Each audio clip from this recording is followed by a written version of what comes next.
내일 아침 일어났을 때 원화로 보유한 모든 자산이 30%의 가치를 잃었다면 여러분은 어떻게 하시겠습니까? 이것은 가정이 아닙니다. 공포 영화 시나리오도 아닙니다. 바로 지금 제가 여러분과 이야기하고 있는 이 순간에 일어나고 있는 일입니다.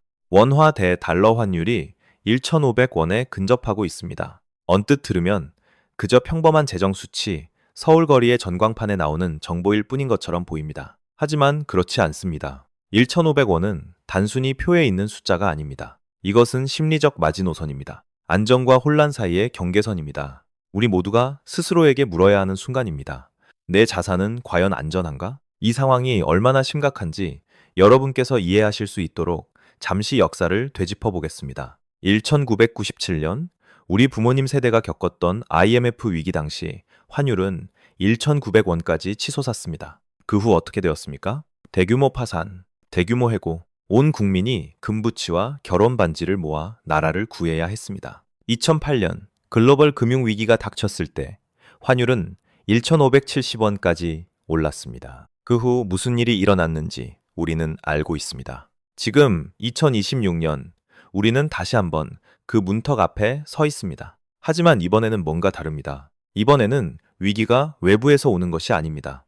내부에서 형성되고 있습니다. 우리의 재정적 결정으로부터, 우리가 돈을 사용하는 방식으로부터. 오늘 영상에서는 이 자산 증발 현상이 어디서 비롯되었는지, 왜 이토록 무서운 것인지, 그리고 가장 중요한 것은 너무 늦기 전에 여러분이 지금 당장 자신의 자산을 보호하기 위해 무엇을 할 수 있는지 알려드리겠습니다. 시작하기 전에 구독 버튼과 좋아요를 눌러주시면 유튜브 알고리즘이 이 영상을 더 많은 분들께 전달할 수 있습니다. 이 정보는 모두가 알아야 하니까요. 하지만 자산을 보호하는 방법을 이야기하기 전에 우리는 먼저 이해해야 합니다. 왜 이번에는 다를까요? 왜 이번에 1,500원은 2008년의 1,500원과 다를까요? 답은 전문가들이 자금 흐름의 구조적 변화라고 부르는 현상에 있습니다. 복잡하게 들리시나요? 좀 더 쉬운 언어로 설명해 드리겠습니다. 한국 경제를 큰 집 하나라고 상상해 보십시오. 예전에는 한국인들이 돈을 벌면 집 안에 보관했습니다. 국내 부동산을 샀습니다. 삼성, 현대 주식에 투자했습니다. 돈이 집안에서 순환하며 따뜻함과 번영을 만들어냈습니다. 하지만 지금은 어떻습니까? 한국인들은 자신의 원화를 미국 달러로 바꿔서 밖으로 가지고 나가 테슬라, 엔비디아, 애플 주식을 사고 있습니다. 이것이 바로 한국 언론이 서학개미라고 부르는 현상입니다. 동쪽에서 서쪽으로 끊임없이 돈을 옮기는 작은 개미들. 그리고 그 규모는 결코 작지 않습니다. 2026년 초만 해도 한국인들은 200억 달러를 해외 투자로 빼냈습니다. 200억 달러. 그 돈이면 강남의 아파트를 몇 채나 살 수 있을까요? 공장을 몇 개나 지을 수 있을까요? 기술을 얼마나 개발할 수 있을까요? 하지만 이것은 이야기의 절반에 불과합니다. 나머지 절반은 더욱 기묘합니다. 여러분도 아시다시피 삼성이 미국에서 휴대폰 한 대를 팔면 달러를 받습니다. 현대가 유럽으로 자동차를 수출하면 역시 외화를 받습니다. 예전에는 이 기업들이 그 외화를 어떻게 했을까요? 원화로 바꿔서 한국 직원들 월급을 주고 한국 공장에 투자했습니다. 하지만 지금은 더 이상 그렇게 하지 않습니다. 달러를 해외에 보관합니다. 왜일까요?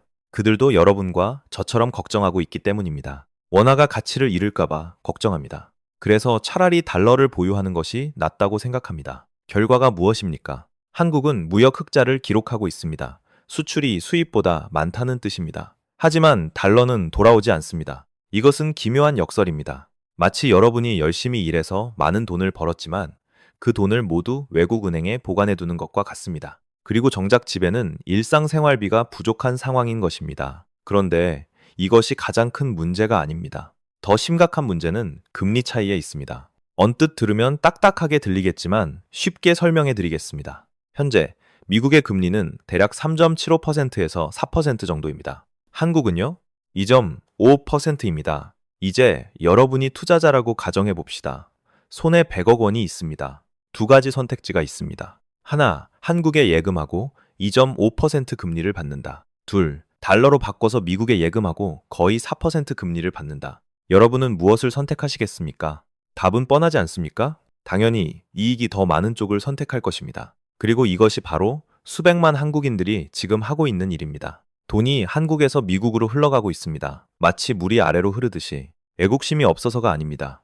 이것은 기본적인 경제 논리이기 때문입니다. 돈은 항상 수익이 가장 높은 곳으로 흘러갑니다. 여기에 더해 또 다른 외부 요인이 있습니다. 바로 트럼프 2.0 버전의 관세 정책입니다. 미국이 한국 수출품에 높은 관세를 부과하면 삼성, 현대, LG의 경쟁력이 떨어집니다. 매출이 감소하고 이익이 줄어들며 자연스럽게 원화 수요도 함께 감소합니다. 그리고 상황을 더욱 악화시키는 또 하나가 있습니다. 일본 엔화가 약세를 보이고 있습니다. 언뜻 관련 없어 보이지만 사실 큰 연관이 있습니다. 엔화가 약해지면 일본 제품이 국제시장에서 더 저렴해집니다. 이것은 일본 제품과 직접 경쟁하는 한국 제품이 시장 점유율을 잃게 된다는 뜻입니다. 그리고 이렇게 원화에 대한 압력은 계속해서 커져갑니다. 이 모든 것이 왜 중요한지 이해하기 위해 국가화폐를 제방에 비유해 보십시오. 마을을 홍수로부터 보호하는 제방. 제방이 높고 튼튼할 때 우리는 안심하고 생활하고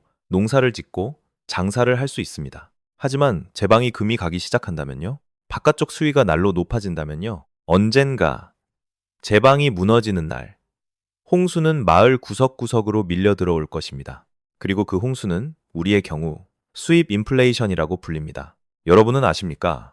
환율이 10% 오르면 한국 기업들의 생산 비용이 4.4% 증가한다는 사실을요? 이것은 제가 지어낸 숫자가 아닙니다. 한국경제연구원의 연구 결과입니다. 환율이 10% 오르면 비용이 4.4% 증가합니다. 이렇게 간단한 공식입니다. 그리고 비용이 오르면 누가 부담할까요? 기업이 일부를 떠안습니다. 하지만 대부분은 소비자에게 전가됩니다. 바로 우리에게 말입니다.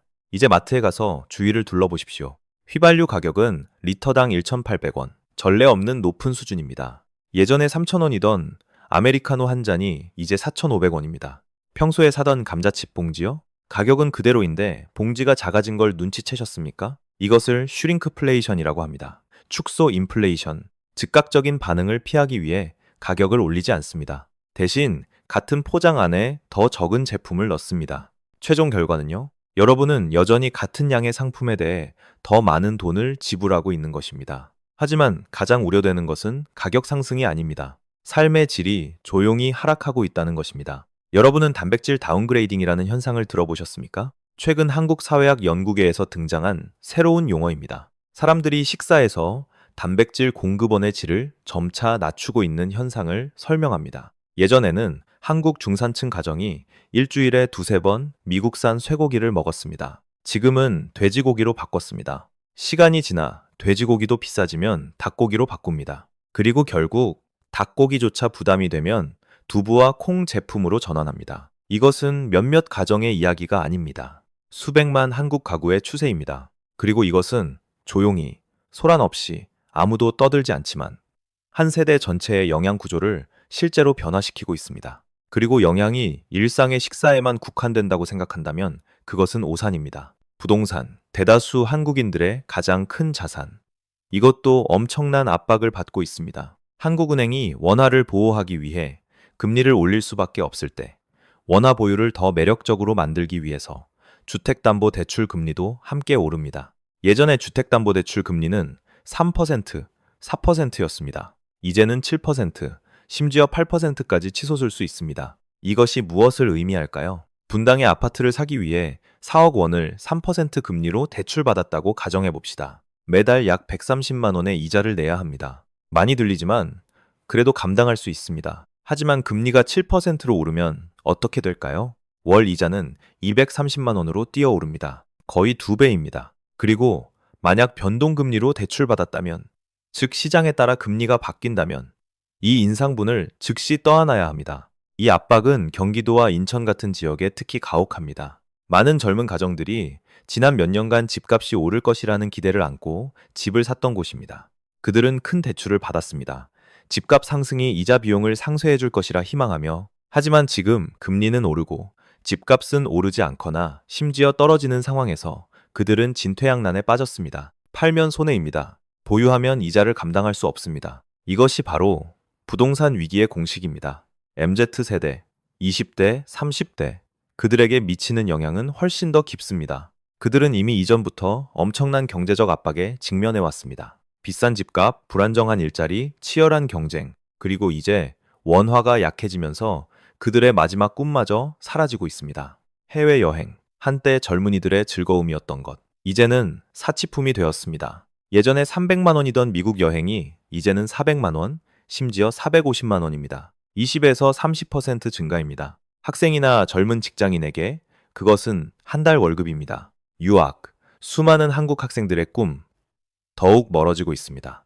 여러분은 아십니까? 미국 유학생의 생활비는 대부분 환율에 달려 있다는 것을요. 환율이 20% 오르면 식비, 집세, 책값 모두 20% 오릅니다. 미국에서 공부하고 있는 많은 한국 학생들이 집에 전화를 걸어 부모님께 말해야 합니다. 더 이상 공부를 계속할 수 없어요. 돈이 부족해요. 그들은 중간에 학업을 그만두고 막대한 빚과 미완의 꿈을 안고 귀국해야 합니다. 자동차 소유. 한때 성숙함의 상징, 독립의 상징이었던 것. 이제는 상상할 수 없는 부담이 되었습니다. MZ 세대는 자동차 구입을 포기하고 있습니다. 그들은 대중교통, 자전거 또는 걸어 다니는 것으로 전환하고 있습니다. 환경을 좋아해서가 아닙니다. 더 이상 돈이 충분하지 않기 때문입니다. 이 위기의 실질적 영향을 더 잘 이해하실 수 있도록 김민준 씨의 실제 이야기를 들려드리겠습니다. 이름은 신원보호를 위해 변경되었지만 이야기는 완전히 사실이며 제가 연구한 여러 유사 사례를 종합한 것입니다. 김민준 씨, 42세, 서울의 한 IT 회사에서 사무직으로 일합니다. 안정적인 수입, 월 500만 원 정도입니다. 아내는 유치원 교사로 300만 원을 더 벌어옵니다. 가구 총수입 월 800만 원. 한국 기준으로 상당히 좋은 수준입니다. 2022년 그는 분당에 3개 방이 있는 아파트를 사기로 결정했습니다. 서울 근처에 살기 좋은 지역. 아파트 가격 4억 원. 그는 저축에서 1억 원을 계약금으로 냈고 은행에서 3억 원을 3.5% 변동금리로 대출받았습니다. 그때 민준 씨는 생각했습니다. 모든 게 괜찮을 거야. 내 월급은 오르고 있어. 집값도 오를 거야. 몇 년 후면 더 높은 가격에 팔거나 최소한 자산 가치는 유지할 수 있을 거야. 그 당시에는 완전히 합리적인 생각이었습니다. 하지만 원화가 약해지기 시작했습니다. 1,300원에서 1,400원으로, 그리고 1,450원으로, 그리고 지금 1,510원에 다가가고 있습니다. 민준 씨는 생각했습니다. 일시적인 거야. 환율은 다시 내려갈 거야. 그래서 평소처럼 계속 지출했습니다. 심지어 5천만 원의 소비자 신용대출을 추가로 받아 집을 수리하고 가구를 샀습니다. 가족을 위해 생활 수준을 유지해야 한다고 생각했습니다. 그러나 모든 것이 무너졌습니다. 환율이 1,510원을 찍었습니다. 한국은행이 원화를 보호하기 위해 금리를 인상했습니다. 민준 씨의 주택담보대출 금리가 3.5%에서 5.5%로 뛰었습니다. 2%포인트 상승입니다. 그의 월 상환액이 130만 원에서 거의 200만 원으로 증가했습니다. 소비자 신용대출까지 합치면 그는 매달 이자로만 240만 원을 내야 합니다. 동시에 생활비도 올랐습니다. 전기요금이 15% 증가, 휘발유 가격이 20% 증가, 식비가 10% 증가, 총합하면 가족의 월 생활비가 20% 증가했습니다. 500만 원에서 600만 원으로. 이제 간단한 계산을 해봅시다. 수입 800만 원, 부채 상환 240만 원, 생활비 600만 원, 남은 것은 마이너스 40만 원입니다. 마이너스? 그는 더 이상 지출을 감당할 만큼의 돈이 없습니다. 매달이 지날수록 추가 대출을 받거나 신용카드를 사용해 지출을 메워야 합니다. 빚은 눈사태처럼 쌓여갑니다. 아내는 아파트를 팔자고 제안했습니다. 하지만 분당 집값은 15% 하락했습니다. 지금 팔면 손해를 봅니다. 처음 낸 1억 원의 계약금을 잃는 것뿐만 아니라 은행에 추가로 더 갚아야 합니다. 그들은 갇혔습니다. 팔 수도 없습니다. 보유할 수도 없습니다. 이것은 수천, 아마도 수만 명의 한국인들이 지금 겪고 있는 이야기입니다. 그리고 이것이 바로 우리가 개인 재정에 대한 사고방식을 즉시 바꿔야 하는 이유입니다. 그렇다면 질문은 이것입니다. 우리는 무엇을 해야 할까요? 만약 김민준 씨가 제가 여러분과 공유하려는 것을 미리 알았다면 이 상황을 피할 수 있었을까요? 답은 예입니다. 그리고 지금 여러분이 어떤 상황에 있든 시작하기에 너무 늦지 않았습니다. 우리는 두 가지 유형의 전략이 필요합니다. 하나는 방어, 둘은 공격입니다. 방어는 우리가 가진 것을 보호하기 위해, 공격은 위기 속에서 기회를 활용하기 위해. 방어부터 시작하겠습니다. 한국에는 솔트테크라는 새로운 트렌드가 있습니다. 소금 기술. 왜 소금일까요? 소금은 식품을 보존하는 데 필요한 것이고 더 오래 살아남게 도와주기 때문입니다. 그리고 이것이 바로 우리가 지금 해야 할 일입니다. 우리의 자원을 보존하고 어려운 시기에 최대한 오래 버틸 수 있도록 첫 번째, 스마트한 식품 관리입니다. 간단해 보이지만 대부분의 사람들이 가장 많은 돈을 낭비하는 곳입니다. 냉장고 지도라는 기술이 있습니다. 마트에 가기 전에 냉장고 사진을 찍으세요. 그러면 무엇이 있는지, 무엇을 사야 하는지 알 수 있고 과도하게 사지 않게 됩니다. 연구에 따르면 평균 한국 가정은 구입한 식품의 약 30%를 버린다고 합니다. 30%. 그것은 매년 거의 200만 원이 창밖으로 날아가는 것입니다. 비싼 재료를 사는 대신 저렴하지만 영양가 높은 재료를 사용하는 법을 배우세요. 예를 들어 콩나물. 큰 봉지에 1,000원밖에 안 하지만 비타민C와 섬유질이 풍부합니다. 두부. 한 모에 3,000원이지만 단백질은 고기만큼 높습니다. 계란. 여전히 가장 저렴하고 완전한 단백질 공급원입니다. 이런 재료들로 창의적으로 요리하는 법을 배우면 식비를 50% 줄이면서도 맛있고 영양가 있게 먹을 수 있습니다. 다음은 고정비 최적화입니다. 이것은 사용 여부와 관계없이 매달 내야 하는 비용입니다. 예를 들어 휴대폰. 자신의 요금제를 다시 살펴본 적이 있습니까? 많은 사람들이 무제한 데이터에 매달 6만 원, 7만 원을 내고 있지만 실제로는 10GB만 사용합니다. 알뜰폰 요금제로 바꾸면 월 2만 원, 3만 원으로 줄일 수 있습니다. 연간 40만 원 절약입니다. 여러분은 한국 정부의 탄소 중립 포인트라는 프로그램이 있다는 것을 아십니까? 대중교통을 이용할 때, 카페에서 종이컵 대신 재사용 컵을 사용할 때, 친환경 활동에 참여할 때 포인트가 적립됩니다. 이 포인트는 현금이나 전기요금 할인으로 전환할 수 있습니다. 많은 사람들이 이 프로그램을 모릅니다. 하지만 활용하면 연간 수십만 원을 추가로 절약할 수 있습니다. 그리고 기술 앱들도 있습니다. 예를 들어 걷기 포인트 앱. 걸으면 앱이 걸음수를 추적하고 보상 포인트를 주며 나중에 쿠폰으로 교환할 수 있습니다. 또는 사용한 기프티콘을 20에서 50% 할인된 가격에 재구매하는 앱들. 팔라고, 니콘네콘이 인기 있는 앱들입니다. 5,000원짜리 커피 한 잔을 3,000원에 기프티콘으로 살 수 있습니다. 40% 절약입니다. 하지만 방어만으로는 충분하지 않습니다. 우리는 공격도 필요합니다. 즉, 어려운 상황에서 자산을 성장시킬 기회를 활용하는 것입니다. 역설적으로 들리시나요? 위기인데 자산을 키운다고요? 하지만 사실은 세계에서 가장 부유한 사람들은 모두 위기 시기에 부를 쌓았습니다. 워렌 버핏의 유명한 말이 있습니다. 남들이 두려워할 때 탐욕스러워지고 남들이 탐욕스러울 때 두려워하라. 첫 번째이자 가장 중요한 공격 전략은 통화 다각화입니다. 이것은 모든 자산을 원화로만 보유하지 말라는 뜻입니다. 자산의 약 20%를 미국 달러나 달러로 표시된 자산의 형태로 보유하십시오. 왜 20%일까요? 이것이 균형점이기 때문입니다. 너무 적게 보유하면 원화가 가치를 잃을 때 보호받지 못합니다. 너무 많이 보유하면 한국 경제가 회복될 때 투자 기회를 놓칩니다. 이 10%가 황금 비율입니다. 하지만 중요한 주의사항, 환율이 정점일 때 달러를 사지 마십시오. 많은 사람들이 이 실수를 합니다. 환율이 오르는 것을 보고 패닉에 빠져 1,500원일 때 달러를 삽니다. 이것은 고점 매수입니다. 달러를 사기 가장 좋은 시점은 환율이 조정되어 내려갈 때입니다. 예를 들어 급등 후 1,420원, 1,430원으로 돌아올 때, 그때가 매수 시점입니다. 천천히 사고 여러 차례에 걸쳐 꾸준히 사십시오. 절대 한 번에 모든 돈을 넣지 마십시오. 이를 위한 구체적인 도구는 무엇일까요? RP달러, 단기 외화 정기예금 상품이나 일반 외화 저축 계좌를 사용할 수 있습니다. 이중 혜택이 있습니다. 하나, 원화 가치 하락으로부터 보호받습니다. 둘, 달러 예금으로부터 이자를 받습니다. 현재 한국의 달러 예금 금리는 연삼에서 3.5% 정도입니다. 원화보다 훨씬 높습니다. 다음 전략은 미국 ETF 투자입니다. 특히 S&P 500. 이것은 개별 투자 조언이 아니라 기본적인 재정 원칙입니다. S&P 500은 미국 최대 500개 기업을 추적하는 지수입니다. S&P 500 ETF를 살 때 여러분은 애플, 마이크로소프트, 구글, 아마존, 테슬라의 작은 지분을 사는 것입니다. 세계 최고의 모든 기업들. 혜택은요? 첫째, 외화로 다각화하는 것입니다.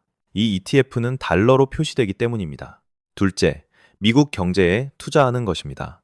세계에서 가장 크고 안정적인 경제. 셋째, 장기적으로 S&P 500은 항상 성장합니다. 지난 100년간 연평균 10%씩. 이 ETF는 ISA 계좌나 연금 계좌를 통해 살 수 있습니다. 둘 다 세금 혜택이 있습니다. ISA 이 계좌에서 3년 이상 보유하면 2억 원까지 양도소득세가 면제됩니다. 엄청난 세금 절감입니다. 그리고 지금 여러분과 공유하고 싶은 깨달음이 있습니다. 제가 아하 모먼트라고 부르는 진실을 깨닫는 순간, 이 위기에서 실제로 사라지는 것은 돈이 아닙니다. 시간입니다. 여러분의 시간입니다. 생각해 보십시오. 여러분이 일해서 시간당 3만 원을 번다고 가정합시다. 그 3만 원으로 오늘은 식료품 한 바구니를 살 수 있습니다. 하지만 6개월 후 인플레이션으로 가격이 20% 오르면 같은 3만 원으로는 식료품 바구니의 80%만 살 수 있습니다.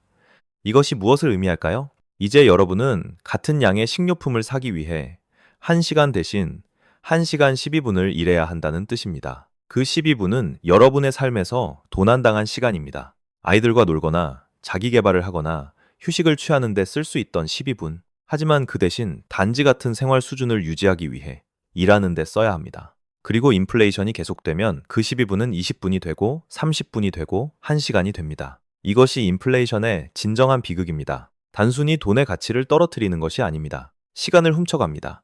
여러분, 인생의 가장 귀중하고 재생 불가능한 자산을, 그리고 이것이 바로 우리가 지금 당장 행동해야 하는 이유입니다. 우리는 뉴노멀에 진입하고 있습니다. 1,500원 환율이 더 이상 예외가 아니라 표준이 되는 현실. 개인 재정을 재구조화해서 적응해야 하는 현실. 마지막으로 강조하고 싶은 3가지 교훈이 있습니다. 첫째, 통화 다각화는 부자들만을 위한 것이 아닙니다. 모두를 위한 것입니다. 1억 원이든 10억 원이든 자산의 일부를 외화로 보호해야 합니다. 이것은 기본적인 보험입니다. 둘째, 금융 레버리지를 줄이십시오. 디레버리징, 부채 청산. 이것이 최우선 과제입니다. 위기 시기에는 금리가 오르고 소득이 줄어들기 때문에 빚의 무게가 2배가 됩니다. 가능한 한 많은 빚을 갚으십시오. 특히 신용카드나 신용대출 같은 고금리 부채를. 셋째, 자신에게 투자하십시오. 이것은 절대 가치가 떨어지지 않는 유일한 자산입니다. 기술, 지식, 인맥. 이것들은 평생 여러분과 함께하며 경제 상황과 관계없이 돈을 벌 수 있게 도와줍니다. 프로그래밍 강좌, 외국어 강좌, 전문 자격증. 이것들은 절대 손해보지 않는 투자입니다. 마무리하기 전에 여러분께 꼭 말씀드려야 할 것이 있습니다. 이 영상에서 제가 공유한 모든 것은 저의 연구와 경험을 바탕으로 한 개인적 분석입니다. 전문적인 재정 조언이 아닙니다. 각자 상황이 다르고 위험 감수 수준이 다르며 재정적 목표가 다릅니다. 따라서 중요한 재정적 결정을 내리기 전에 자격증을 가진 재정 전문가와 상담하시고 본인의 구체적인 상황에 맞게 신중히 고려하시기 바랍니다. 또한 이 영상의 모든 일러스트 이미지는 AI로 생성된 것이며 실제 이미지가 아닙니다. 이것들은 단지 설명을 위한 것이며 지식 개념을 명확히 하기 위한 목적일 뿐입니다. 여러분, 우리는 역사적인 순간을 살고 있습니다. 오늘 우리가 내리는 결정이 앞으로 10년, 20년 후 우리 삶을 결정할 순간입니다. 두려움에 지배당하지 마십시오. 하지만 방심으로 눈이 멀지도 마십시오. 준비하십시오. 행동하십시오. 그리고 이 정보를 사랑하는 사람들과 공유하십시오. 위기의 시대에 지식이야말로 가장 큰 힘입니다. 영상을 시청해 주셔서 감사합니다. 현재 상황에 대해 어떻게 생각하시는지 댓글로 알려주세요. 채널 구독과 알림 설정을 잊지 마시고 앞으로의 중요한 분석을 놓치지 마세요. 다음 영상에서 다시 만나겠습니다. 평안하시고 재정이 견고하시길 바랍니다.